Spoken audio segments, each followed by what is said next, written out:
Okay, I think people are joining in the webinar. So I'm going to say welcome everyone who's joining to this public event from the Digital Futures for Children Centre, where we ask, as you can see on the screen, I hope, does generative AI impact or affect children's rights? And we're especially excited today to be sharing perspectives from children in the Global South.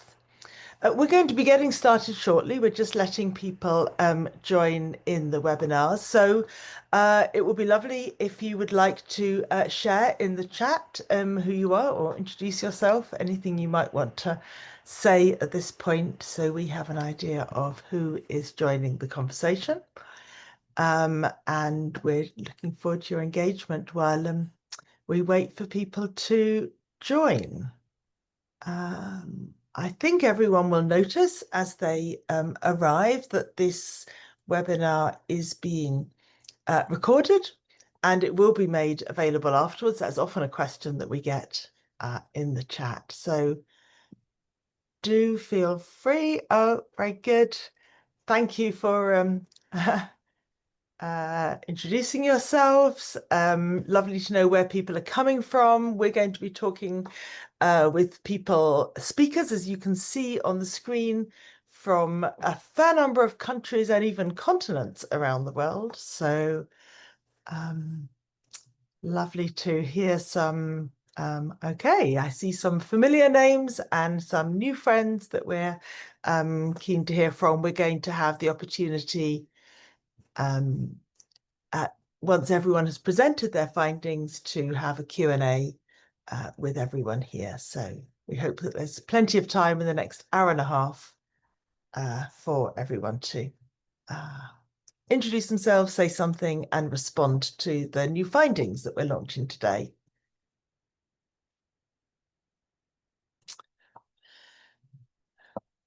So I think I might just begin my intro just now that lots of people have joined, just to say welcome again.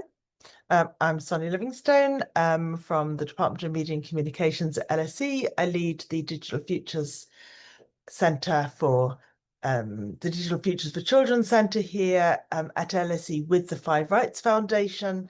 And today we're hosting an event on children's experiences of Gen AI around the world. I'll just say at the DFC, we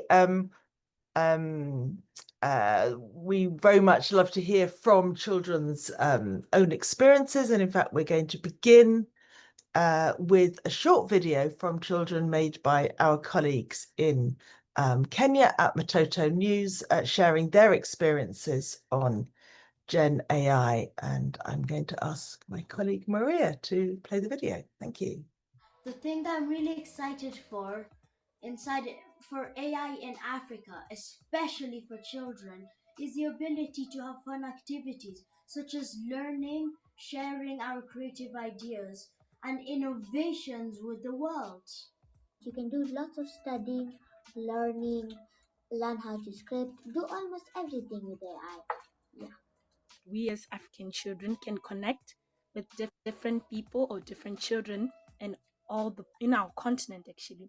AI could make school even better for us and for other children, not just in Kenya, but across the world. There are disabled children that are able to go to school, so they will get better education through AI, and it is cheaper because I would say getting data may be easy in some places, better than going to school whereby you have to pay school fees and transport. Use AI like it's a tool. So when they need to refine something, they ask AI, how do I refine this and this to get a better result? And another thing is that here in Lesotho, we learn geography, but we don't have an ocean. Through AI, we have a way to know about the ocean without having to see it physically, but we can already create a picture, or AI can create a picture for us to know more about the ocean.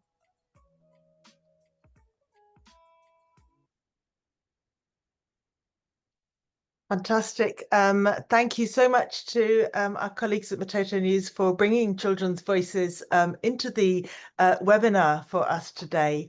And hearing from children directly is one of the really crucial rights in the Convention on the Rights of the Child, and that child rights framework really guides what we do here at the DFC, ensuring that we hear from children's voices and experiences and find ways for their voices to be heard by governments, by policymakers shaping the digital world, and hopefully also by the influential big tech companies whose actions, even though they're often based in the USA, their actions are very consequential for children living in the global South.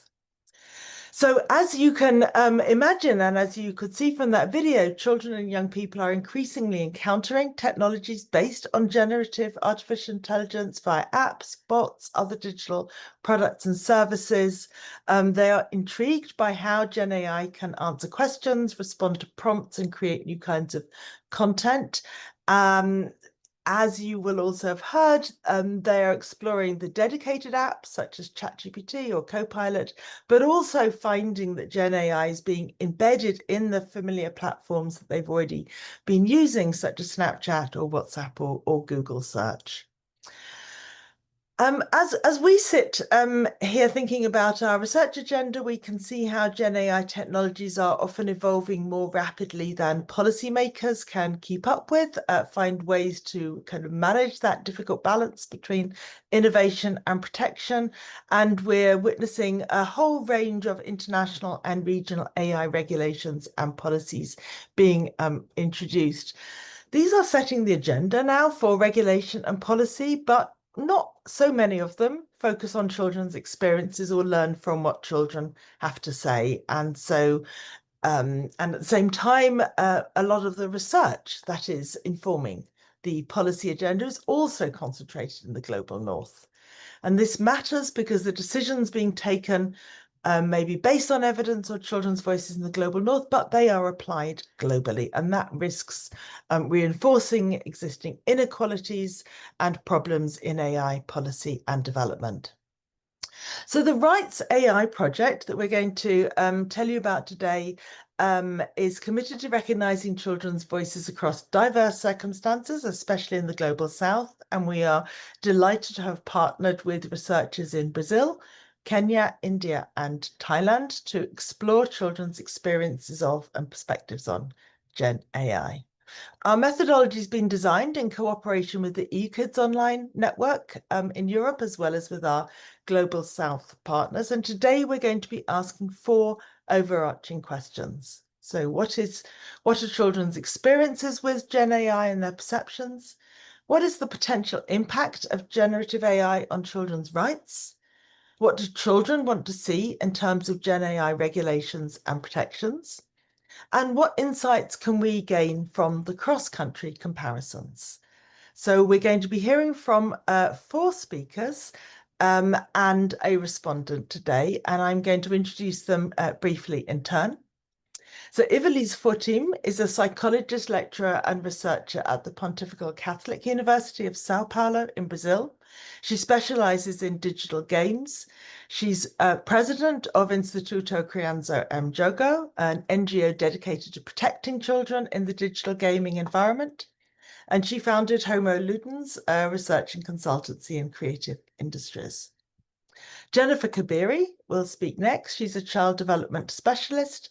Jennifer founded Matoto News, a social enterprise that uses technology to improve children's lives in Africa. And she founded Katunga, which trains software engineers to create ethical and context-sensitive technologies. And she's currently working on the African Union Child Online Safety Model Law. Kuroke Potong has a policy and journalism background and now works in digital ethics, human interaction, and data protection. She'll be talking about the research in Thailand, and her recent research has explored the relation between developers and children's rights in digital environments. And Usha Raman is a professor in the Department of Communication in the University of Hyderabad in India. Her recent book, Childscape, Mediascape, Children and Media in India, explores the relationship between media, psychology, and children's lives, and she serves on the DFC Advisory Board.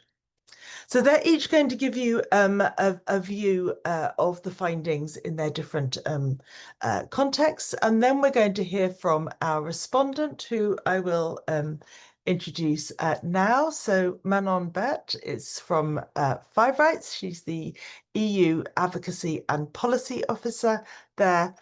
And she's previously worked in EU affairs within a non-profit and consultancy with a focus on human rights and sustainability. She was a legal trainee at the EU delegation to the Council of Europe, where she's followed the negotiations for EU accession to the ECHR and the Convention on Artificial Intelligence. But first, we're just going to hear a little about the research methodology and the child rights framework from Maria Stoilova. Maria is the manager of the Digital Futures for Children Centre, and she's been coordinating the RIGHTS.AI project. Maria's research advocating for children's rights in the digital environment has a strong focus on multi-method evidence generation and cross-national comparative analyses. Maria. Thank you, Sonia. Welcome, everyone. I'm going to keep it brief just to give you an introduction.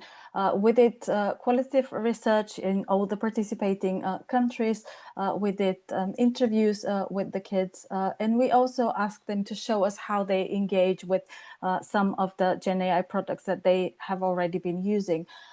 So we spoke to them around the role of Gen AI for their lives, what about their learning and who is supporting them in this. We spoke about the skills and what they have gained over the time in terms of specific capacities of engaging of AI. We also had little scenarios for them when we tried to imagine them. They were informed by different children's rights, and we were trying to help them imagine a situation where an AI might be helpful or not in educational settings, for example, or for something in relation to equity and diversity. So overall, we did at least 15 interviews in each of the countries. In some, we did a few more. So our sample is of 64 children. They were aged 13 to 17. One turned 18 before we managed to interview them, so we still included them in the sample. We have a boys and girls and one non-binary participant, slightly more boys. We did do our best efforts to recruit for a very diverse sample, as diverse as possible, and I think we managed to a large extent to do that. In terms of socioeconomic status, we have a fair mix between low income to higher and upper classes in the different countries. Some countries are more mixed samples than others, but our research did absolutely our best to reach out to all the kids. Of different backgrounds. We also have a mix of schools, as you can see here. And overall, in terms of what the children are using, we found some of the Gen AI apps being repeated all over, again, in all the countries, with ChatGPT being the main one. And then followed by some of the other examples you can see here. The reports that are here, one of them is a methodology report, and it has all the tools. So if anyone is interested in replicating the research, we welcome that, and we have provided the tools there. And we have a brief which provides an overview of the country findings. And just a last note to say that our work has been informed by children's rights, and we used children's rights in the way that we code the material. We use the 11 child rights by design principle developed by Sonia Livingstone and Krukai Potong in their earlier work, and they are closely based on the UN Convention of the Rights of the Child. And we, in that way, make sure that we explore the whole diversity of children's experiences and the way that it impacts on their right. So we want to start with something quite fun. We want to hear from you, and we have two questions that we have a Menti that my colleague Kim has prepared. The link will be posted in the chat, and I'll show you a QR code.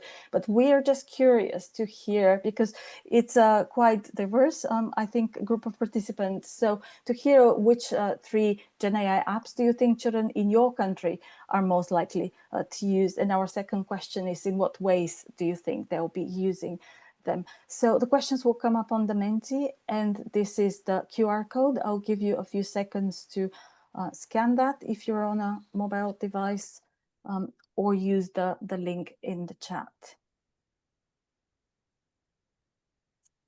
So I know it takes a bit of time to get this going, but once it does, it's really fun to see your own answers and how they are replicated by the others. And Kim is now showing us the live results, and it's working. And there you go. ChatGPT is in the middle again. The bigger the letters, the more responses we have on this. We have the Meta AI. Some people are giving several responses. My AI, it's moving really fast. Snap AI is another good example. I am particularly interested in distinguishing, and we did make an effort to do this in our research, to look at apps that people actively download, and also products where the AI is embedded in platforms that children are already using. So the Snap AI is one of the examples, and the WhatsApp one as well. It's products that kids don't really have to make a lot of effort to engage with these. Wow, fantastic. And it keeps, yes, WhatsApp AI, Gemini. I'm sorry, I'm moving my head probably a bit funny, but some of them are lopsided. Okay, Meta AI, we have a few times coming up.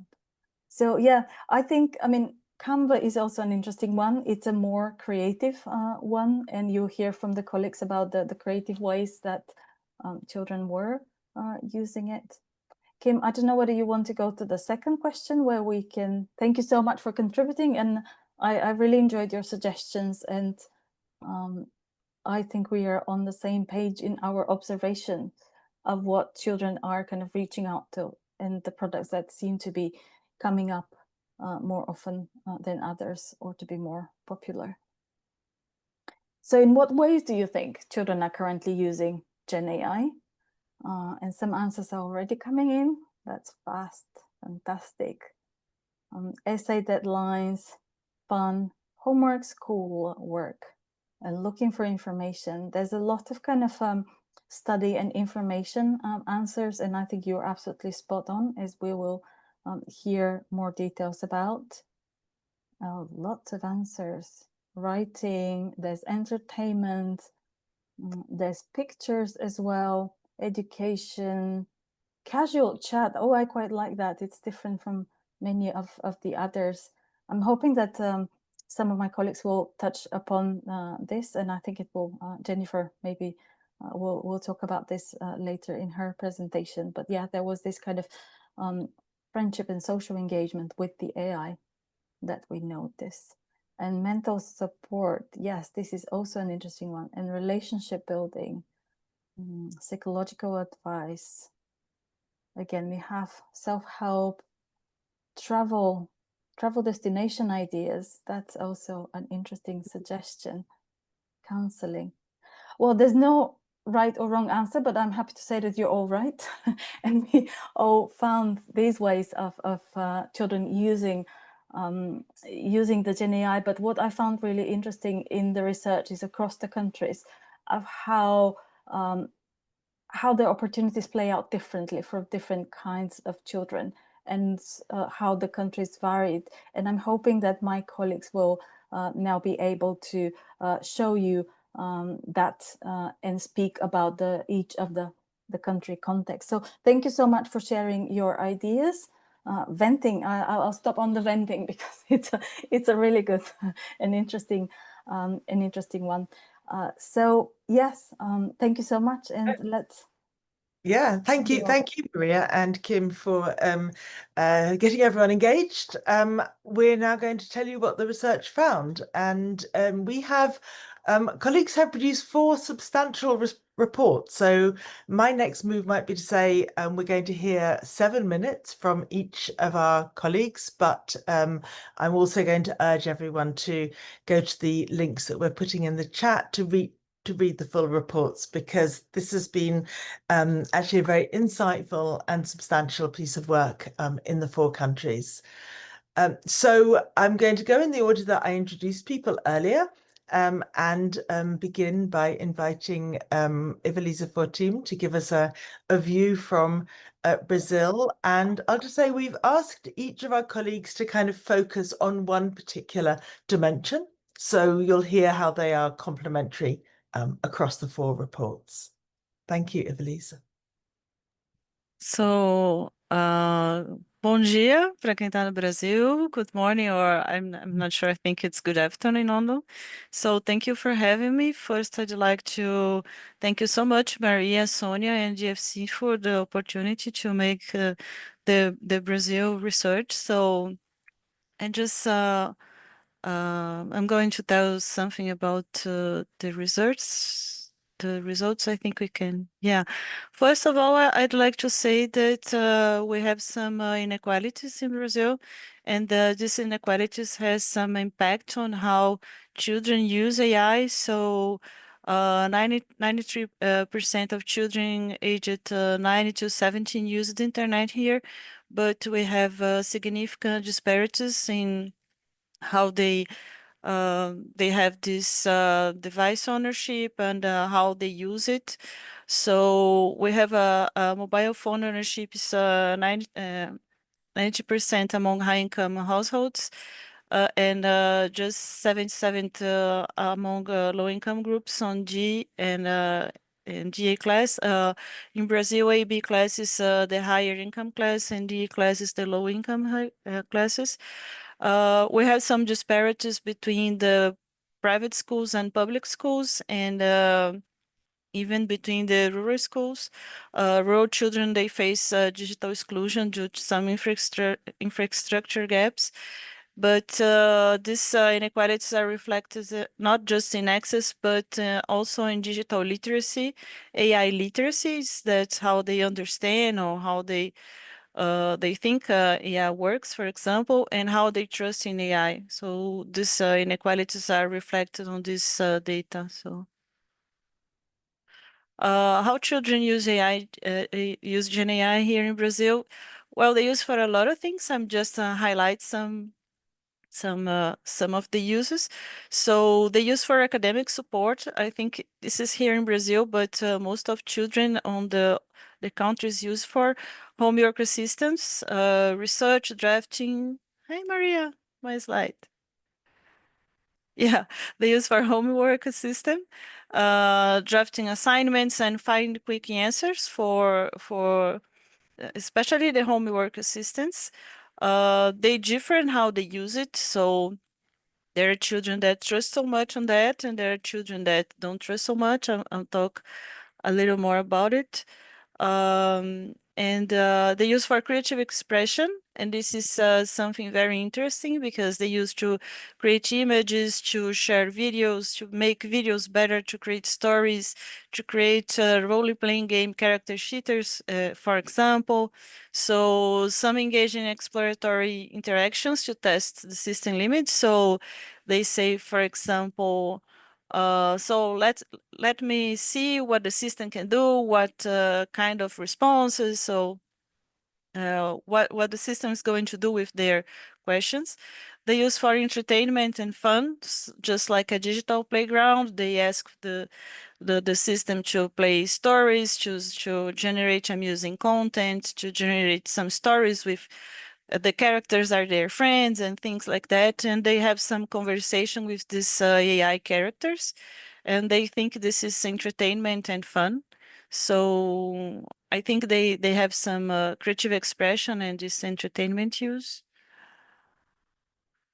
They also use for emotional support. This is, I know this is concern here because some children seek comfort and advice from Gen AI, especially when they feeling lonely or embarrassed to ask to something about to parents or for friends, and they use these platforms or this AI to get to have some emotional comfort, and they use also to ask for health information.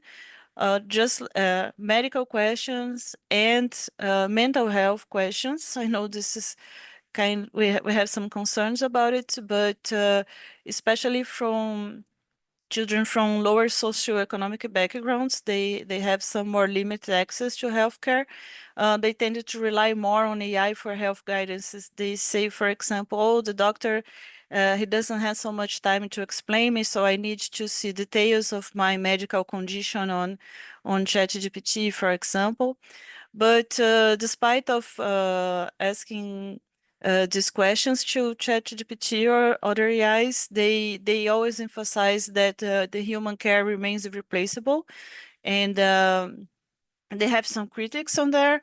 Oscar is a boy, and he likes to say that AI will give you the answer you want, but people will give you the answer that's most sincere. So they have some critics that AI just want to please you, and it's not a real replacement for a people, for a person. So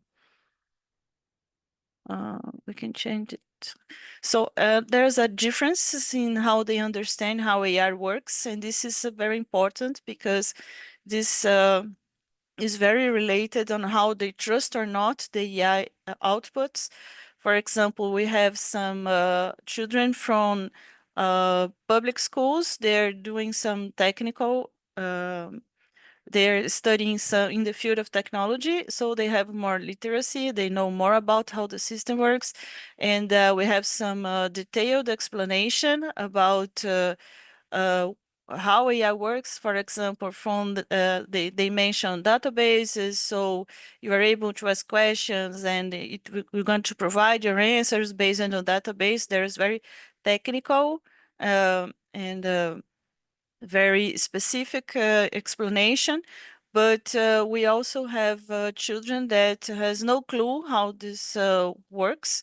So Veronica says, I have no clue, not idea how this works and how it produces the outputs.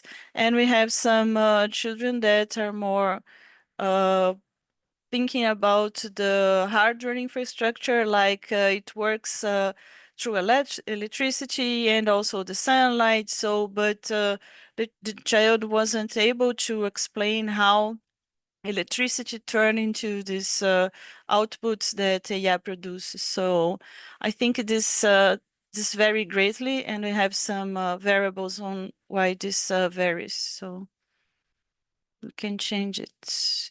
So this how they understand how the AI works, it's very related on how they trust on the results. They differ a lot about their digital literacy and the AI literacy on GNAI.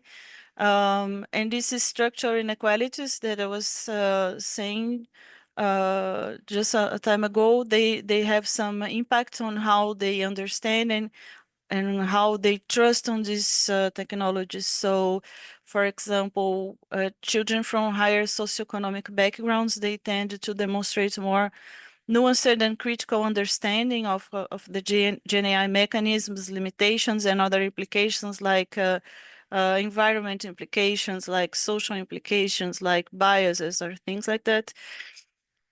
Children from the private schools often demonstrate the greater skepticism about GenAI. So children from these public schools, they tended to use these tools more pragmatically without questioning the output. So this this is very related how they understand. So if I know it produces based on a database, I need to know who make the database. But if I'm clueless about it, I'm not. I just trust these results, and I have no questions about it. And I say, oh, this is true for sure, and I don't question the results. So I think this has had an impact. Age is also variable. The older children, they tend to trust less and to be more critic with the results.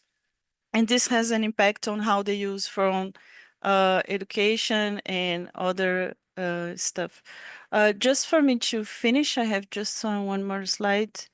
They're worried about safety, cyberbullying and deepfakes. It's a concern about them. Girls are particularly aware about the deepfake or nudity threats. they're worried about inappropriate and harmful content, especially access to sexual explicit materials. Concerns about harmful behavior also appeared, just like suicide, and misinformation and manipulation concerns about various types of fraud and manipulation, just like politics or financial scams or things like that.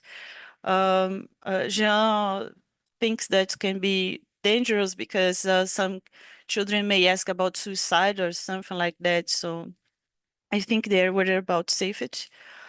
Maria, I think I have 2 slides more, but well, I have a lot of recommendations here, but my time's up. So I invite you to read the report where we can see these recommendations.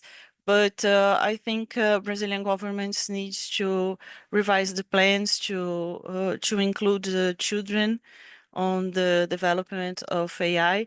And I invite you all to read all the recommendations on the report. Thank you so much. I think it's that.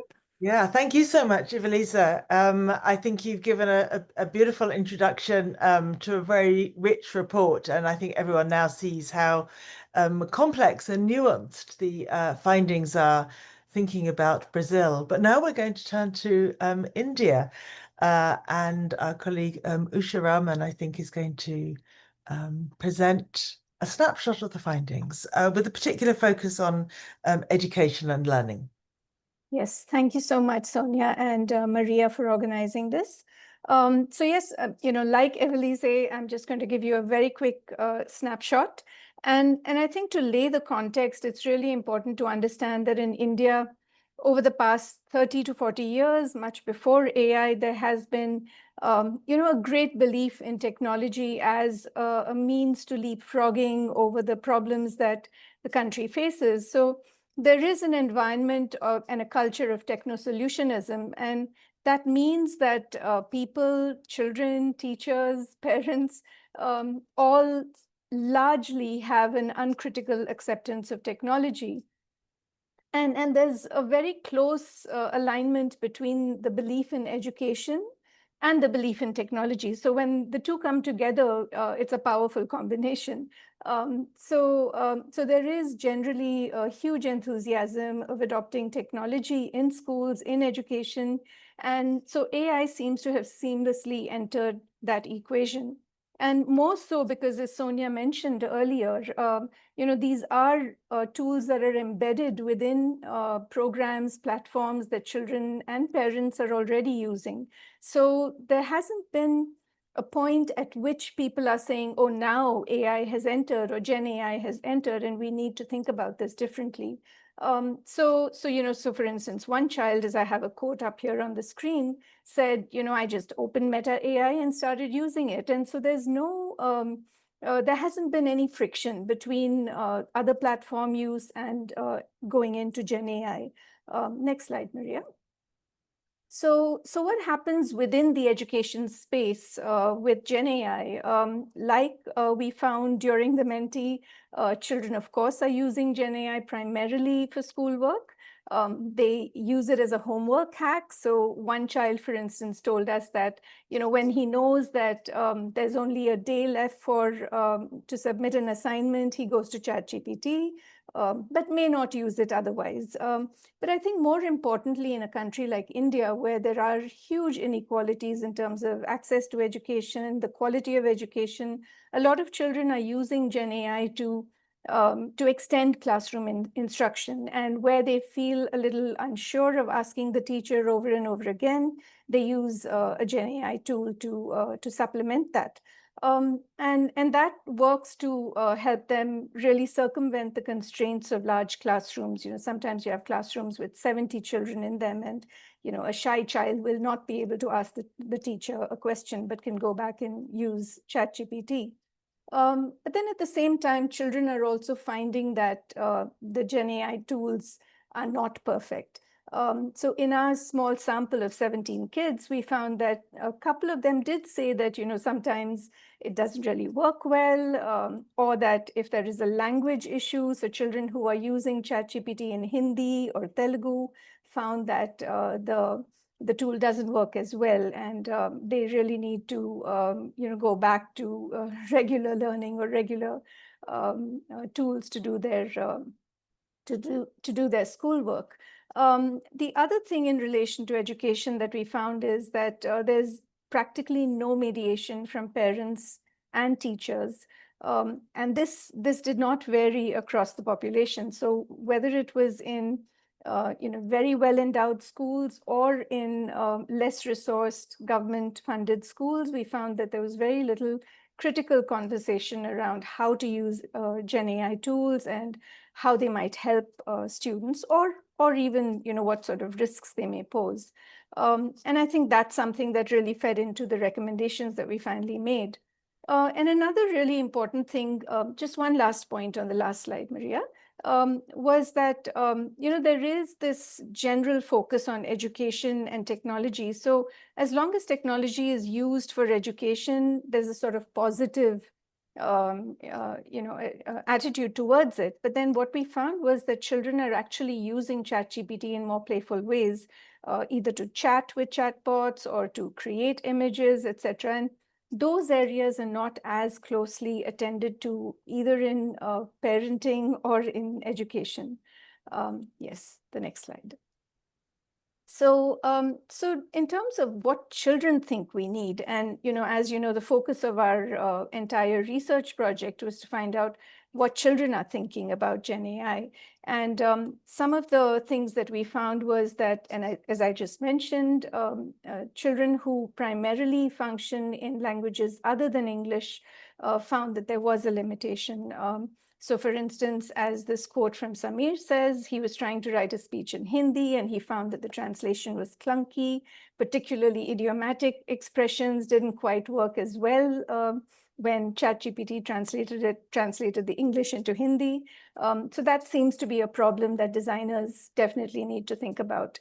And then this absence of critical reflection, I think, is something that we need to focus on. And this again points to a larger problem in the Indian context, which emphasizes product over process in education. And I think because of that, children tend to uncritically use Gen AI for homework projects, ignoring the fact that they're not learning in the process of doing that. There needs to be more of an involvement with parents and teachers in discussions around Gen AI. And of course, we're all floundering. And but the children, in the meantime, are finding their own pathways. So that's something we need to watch out for. And then not watch out for in the sense, technology developers, regulators need to be aware of the fact that children are building their own lives around Gen AI, and how do we then use their experiences to inform both regulation and tech design. And I think in terms of inclusion, clearly the current Gen AI capabilities are largely focused on English language, possibly some European languages, but definitely leave out a large number of languages in the rest of the world. And we find that even Hindi, which is one of the largest spoken languages in India, fell a little bit short when it came to the use of Gen AI in that language. And children are, of course, very aware that, well, some children are very aware that using Gen AI could lead to them becoming lazy. As Aditya said, it's great to use it as a tool, but everyone gets a little lazy when they start using AI. And in the long term, they lose that capability or capacity to think for themselves. So children clearly know more than we give them credit for. And we found that we really learned a lot from listening to them.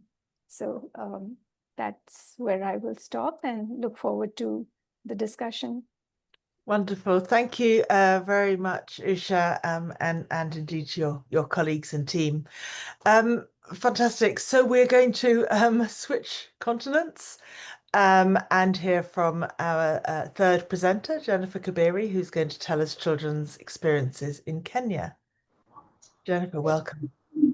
Thank you so much, Sonia, and thank you, everybody. As my slide is being moved to the next one, I'm just going to start by saying Kenya ranked #1 on use of ChatGPT globally, okay? I will not say why, I don't know the reasons. I just want to know your hypothesis on the chart.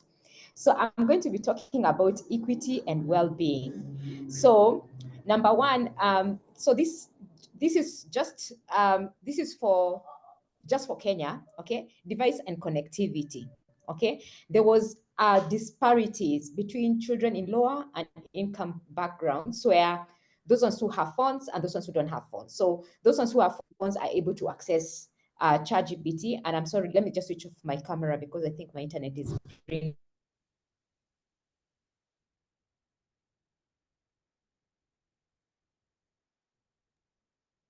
Hoping you can come back to us, Jennifer. And maybe her internet is. So those ones, oh Lord, can you guys hear me? You can hear me now? Yes, it's good now. Okay, thank you.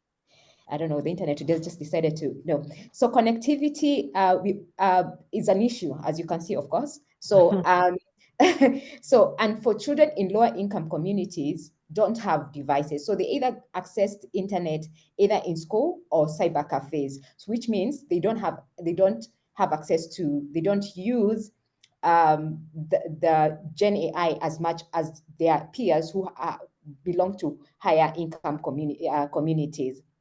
This also goes into education. Children in private schools have access to internet, they have access to computers, they have access to teachers who can be able to teach them, unlike children in the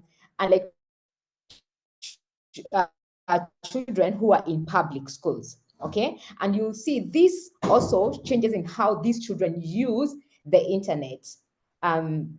These children use the internet, the Gen AI. So they're those ones who are going to be using for schoolwork, there's one for entertainment, for creativity in higher income communities, compared to those ones in low income who are going for schooling, for health advice, and then frequency in school. If you have it at home every single day, it's probably once a day, maybe for 30 minutes. But when you are going home, you have it throughout, like up to 4 hours. The children who told us they use it even for 4 hours. Okay. But also in terms of equity, children recognize bias. And I'll read a comment about, oh, I think this one was not updated. I had updated the quotes. A child told us Gen AI is racist. I think it's there. It's Gen AI is racist because of the way that it takes. For example, if I want to, this particular question was, the output I expected was, I asked Gen AI to generate for me a Superman African, but it was a white person with a cap and an African attire, and that is not an African child. So there is that, and then there's structural inequalities, the cost of connectivity, the cost of bundles, the cost of buying gadgets is still very, very high. And of course, the cost of getting the premium and the free. Of course, they know the free one is cheaper, is not good than the paid one. So they prefer the paid one. So because you have more features, like for example, one told us about the Snap AI, I want the premium one because I have more features. Or if it's ChatGPT, I have more access to more features if I have the paid version. Next slide, Maria. And then well-being. I'm very passionate about well-being, and this is because children are going to Gen AI for mental health support. Okay, and this is because they are there for them. Okay, the conversation, they feel comfortable. Okay, the Gen AI tools are able to listen to them, and like sometimes humans as parents, sometimes we are not there for our children, so they are going for this. Okay, and they can be able to be creative, and as I think Usha said, they're able to develop generate all these characters for themselves. Okay, and be able to generate characters that are good for them. And then the mental health. Okay, because it's in the world where boredom is not allowed. ChatGPT has come to fill in that gap. So children are not going to YouTube anymore. They're not going to Netflix anymore. They're going to Gen AI to start to remove their boredom. Okay, but this comes with a concern. How much data am I giving? If I give data to this ChatGPT, am I assured of privacy? As one child said, is someone in America reading my comments or my chats? Okay, as one child told us, please read the report. That comment is there. Okay, and then of course, I think this is a finding that has come up from all the research. Children are worried about over-reliance. They are actually seeing this thing will take away our autonomy and our agency, because it's just giving us stuff that we want without asking us. Okay, and then of course bullying and AI generated deepfakes. Okay, we know what international IWF said, that 300,000% of increase in CSAM, AI generated CSAM, and this came out in our research. It's children are worried about. One girl told us, "I am worried because I'm going to be bullied because of Gen AI generated." And then financial well-being. While probably we may not be worried, children are thinking we don't have jobs in the future because Gen AI is taking all our jobs. AI is taking our jobs. What jobs are we going to do? So for us, we wanted to be doctors and nurses. There was no AI to take up our doctors, nurses, teachers. But now Gen AI is taking that. Okay, and the children are worried about that. What about our income? What about our livelihood? Next, recommendations. I'm hoping you guys are reading the quotes from children. Design of inclusion. Children felt over and over again they are not included. I'm hoping there's someone from ChatGPT here or other ones. They feel that they're not being included. Most of these things, they are built for adults. It's for adults by adults. And what they were asking for, can we have, I'm going to read kids mode for ChatGPT so that it puts in simple terms and languages, because you ask ChatGPT a question and it gives you all these things, but they're not child friendly. An example is one child who told us that I asked for simple menstruation question and it gave me a whole thesis about menstruation and showed me pictures of things that I did not want to see. I was devastated. I had to go and ask my mother for more. Imagine the child had not gone to the mother because they thought it's the more privacy. They had to go back to the mother. ChatGPT has just shown me this thing. Okay, so how friendly are they? And then mitigation of gender and racial harms. I told you, a child told us ChatGPT is racist. I'm just saying ChatGPT because that's what they say. So how can we ensure that they safeguards, like from deepfakes, that the data that is being trained for these machines, that it shows and it's cognizant to the culture and the context of children who are using it? Because at the moment, as Usha and Ivy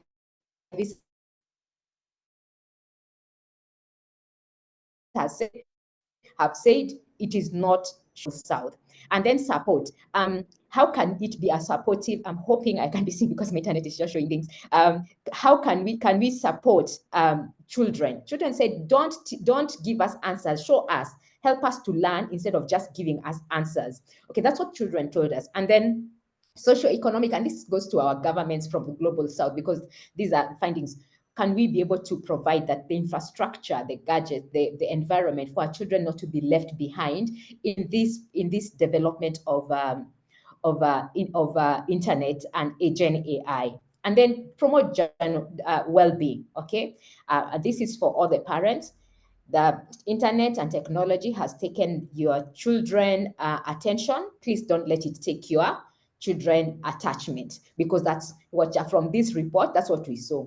Gen AI is taking our children's attachment. Our children are becoming very, very attached to Gen AI. Thank you so much.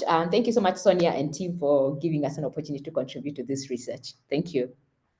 Wonderful. Thank you very much, Jennifer. And thank you also for coping with the connectivity problems, which, as we've heard from many children around the world, are really an important barrier for them. So our fourth presentation is from Kuruka Potong, who's going to talk about children's experiences in Thailand. Kuruka, the floor is yours.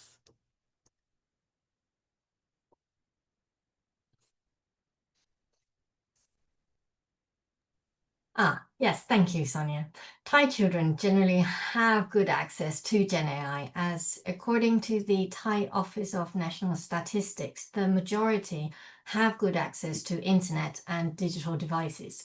The children interviewed in this research reported diverse range of Gen AI use, like many countries you've heard. These uses include for learning, information discovery, games, creative work such as generating lyrics and music and some images, and also general entertainment.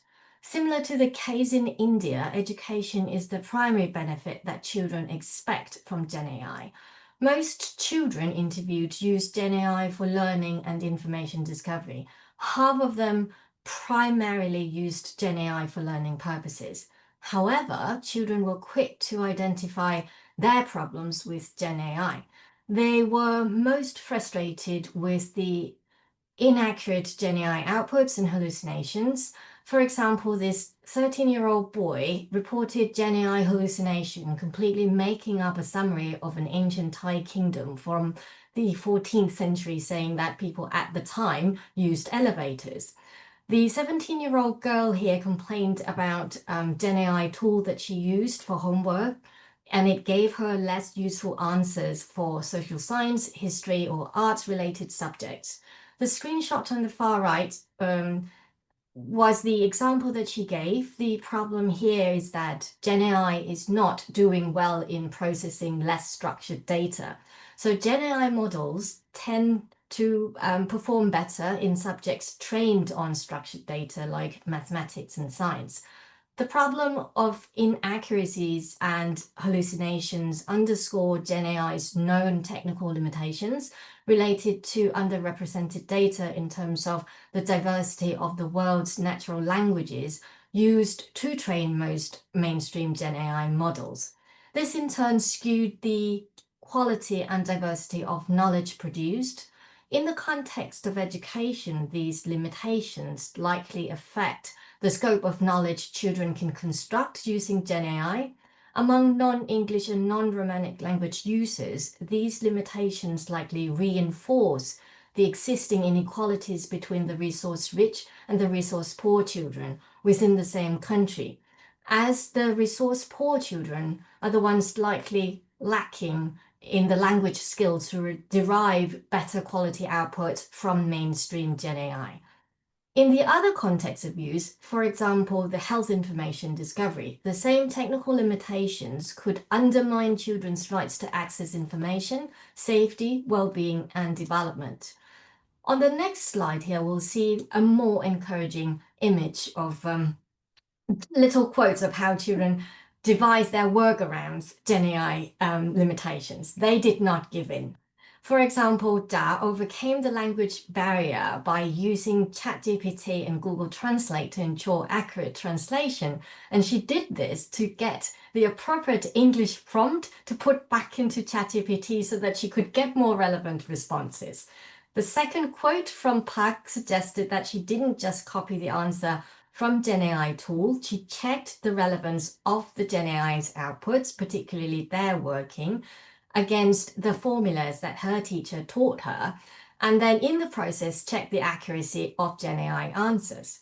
The 15-year-old boy here has a cunning way of prompting GenAI to generate outputs in the voice of the child his age.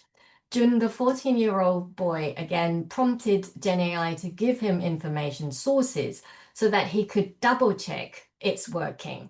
The way children worked around GenAI's limitations demonstrated that children are full of agency and creativity. Children's determination and clear purpose to extract the benefits they expect from GenAI are already driving their GenAI skill and development.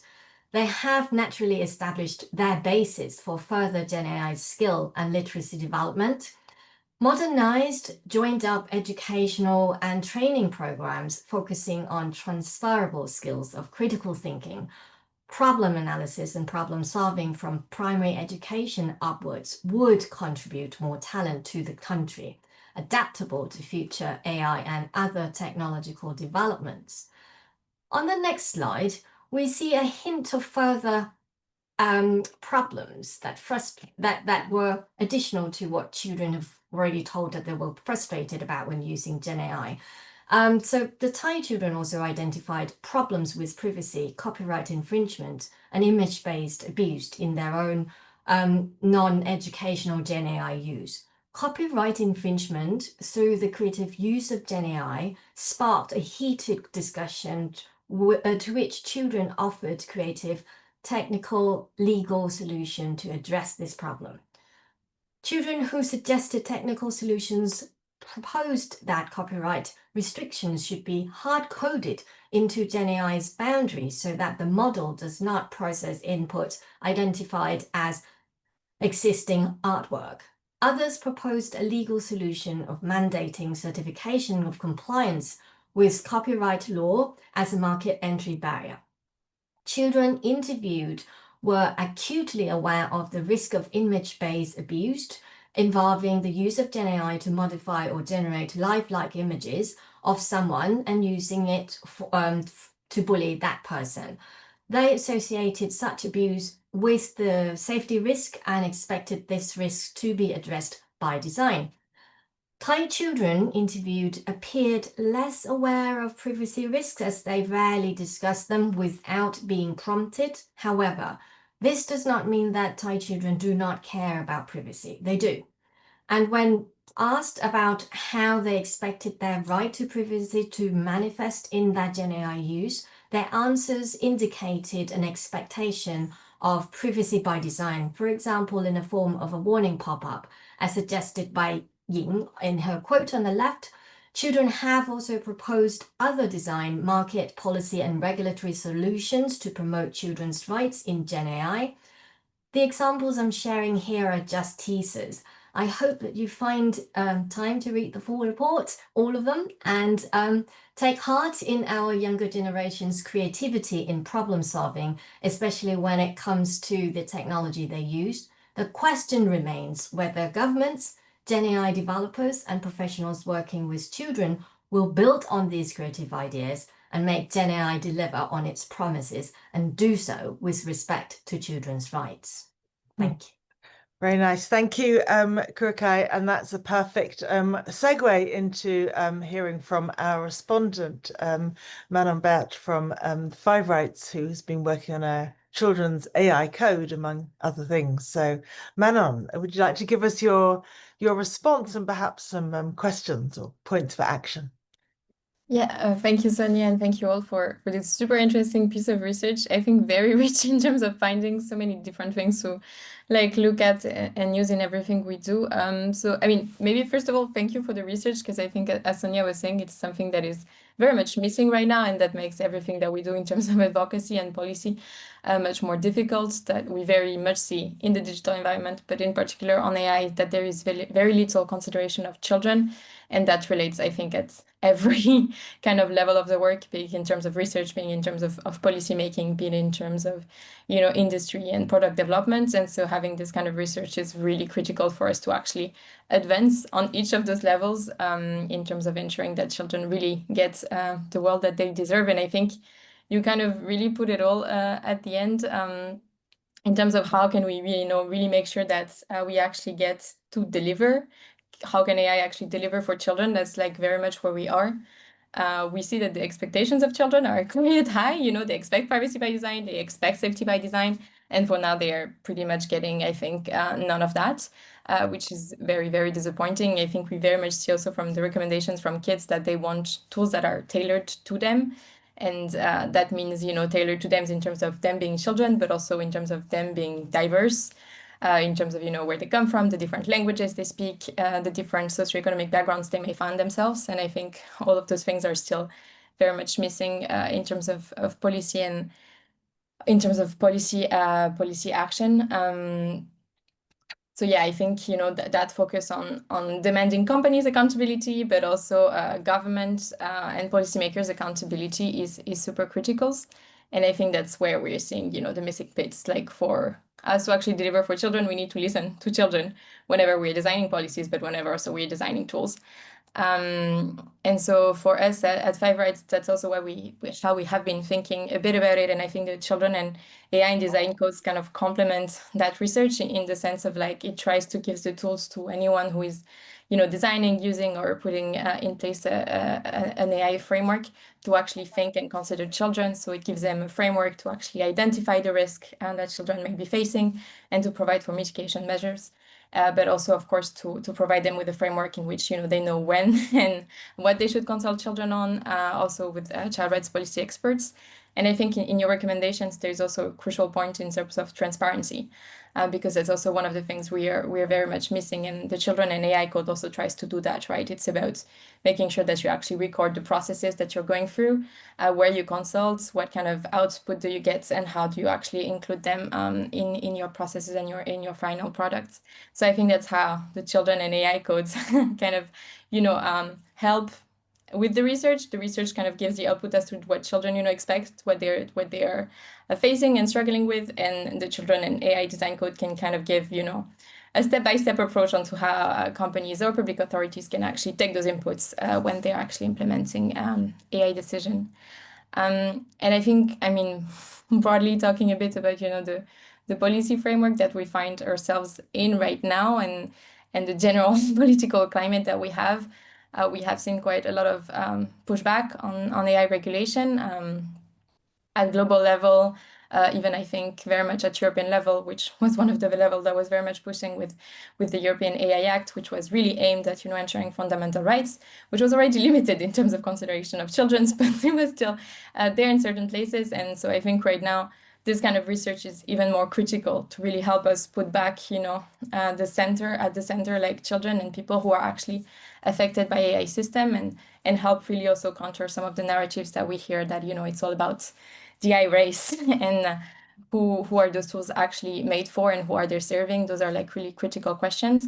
And so I think when we want to, make sure that government thinks in terms of, yes, the future, what does it mean for you to be also competitive as a country? Well, it also means thinking about your kids and how that technology can actually be used to serve them. So here I also think, Usha, the points you were making around, education and how can AI be used to benefit education, and how can we do that? And we need to have that critical reflection there as well.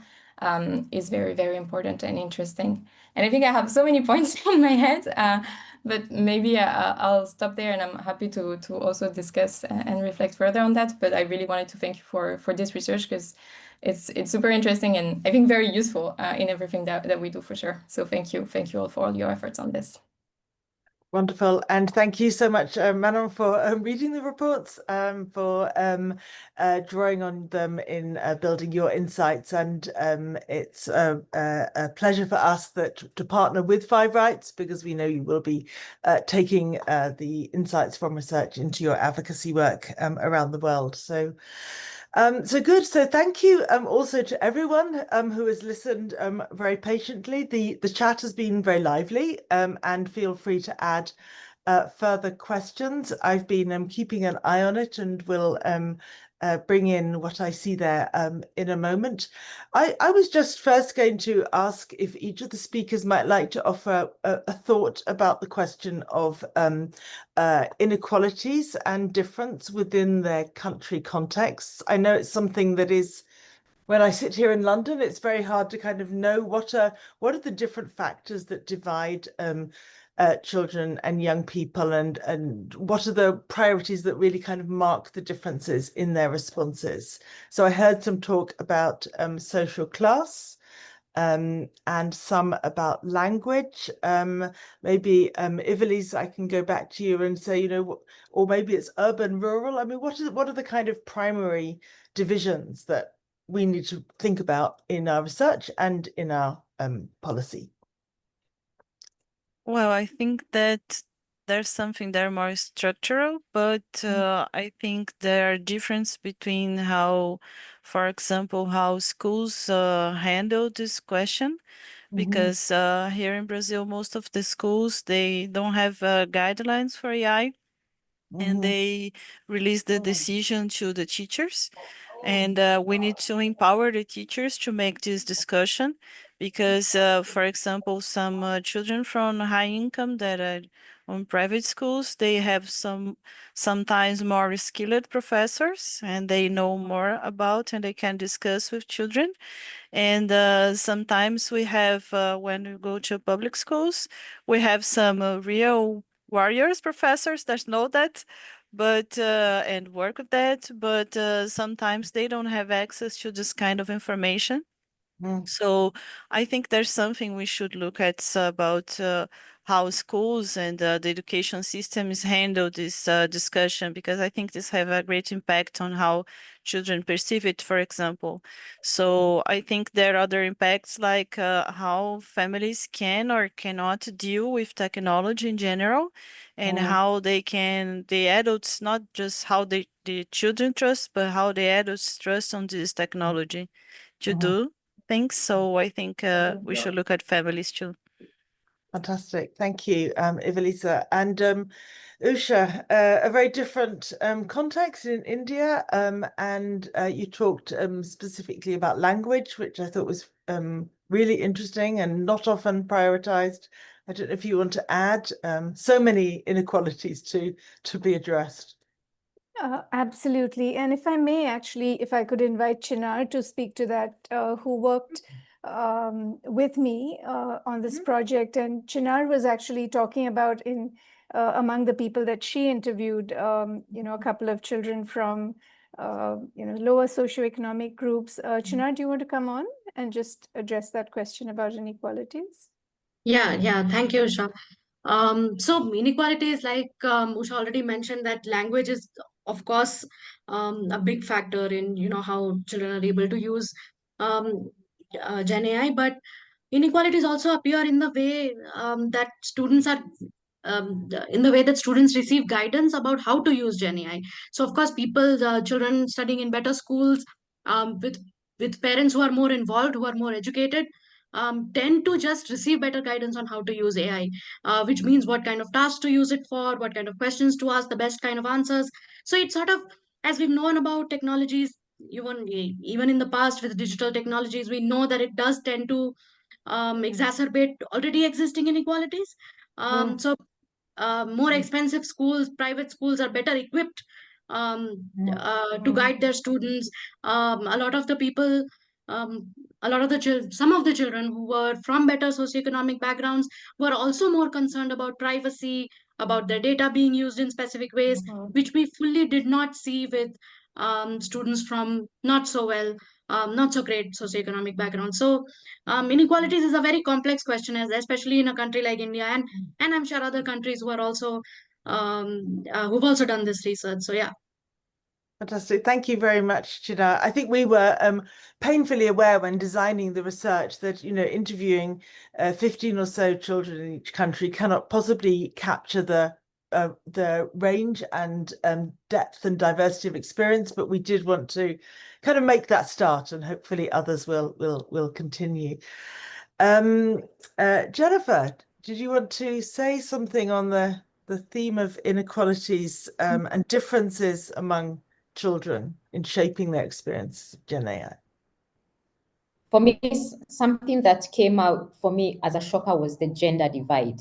So you'd think technology is an equalizer, and you'd think that boys and girls are going to use and access Gen AI the same. But for us, we found, in fact, I remember the first time we did the draft, I told my colleague David, the one who does our analysis, can we go back? We need to read each one of those scripts to ensure what you are seeing here is the exact thing. And it came out that girls and boys don't use it equally. They're using it less in terms of time. They don't have access. Where boys are using it for development, for big things, the girls are using more for creativity, for smaller things. And I'm thinking something, unfortunately, you think that technology is going to equalize girls and boys, but it's being perpetuated in technology. And then the other one is the age divide. Right. Parental and children. So in Kenya, children are teaching their parents how to use Gen AI.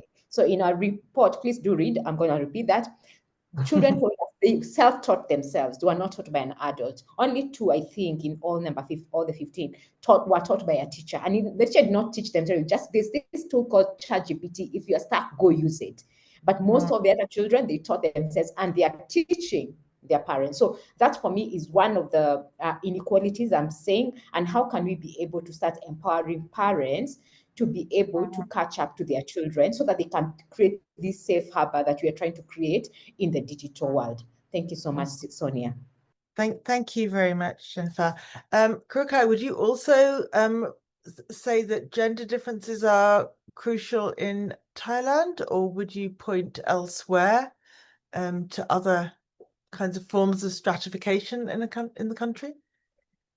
Gender divide is not very clearly sort of reflected in the interviews, but the divides that resulted from the resources, by that I meant the environment, the peers, the teachers, the parents, show more of an effect. It's not in Thailand, the divide is not even the as a result of digital infrastructure. Because as I mentioned at the beginning of the slides, the statistics shows that they have quite decent access in general. But caveat one thing about access to computer. So that remains computing laptops and tablets remains the only thing that perhaps divide them.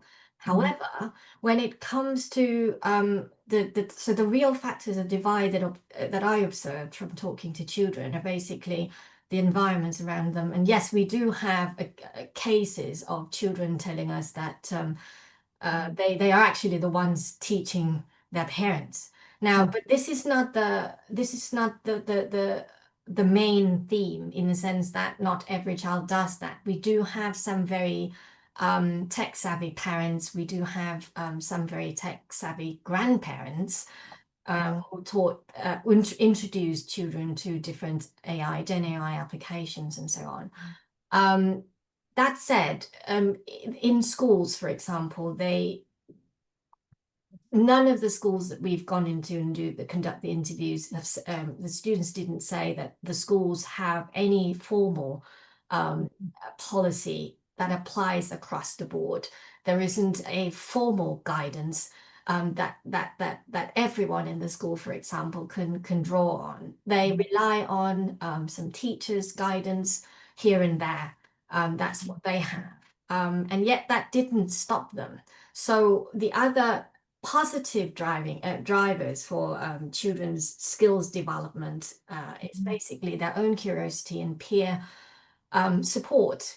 Because they talk and they share, one person gets new apps, they found it interesting, they tried it, worked it, and introduced it to the brother, the sister, the friends, and so on and so forth. And it goes viral that way. I think that's such an important observation. I think adults don't realize how much conversation among children and young people as peers, they're working this out together. And sometimes I think, it really is our responsibility to kind of listen in and recognize the depth and nuance of those conversations. There were several things we wanted to very much achieve through this work. One, as I think you really heard, was to hear from children in very distinct and important parts of the world whose voices are not often heard. And I'm very much hoping you'll agree that we have achieved that.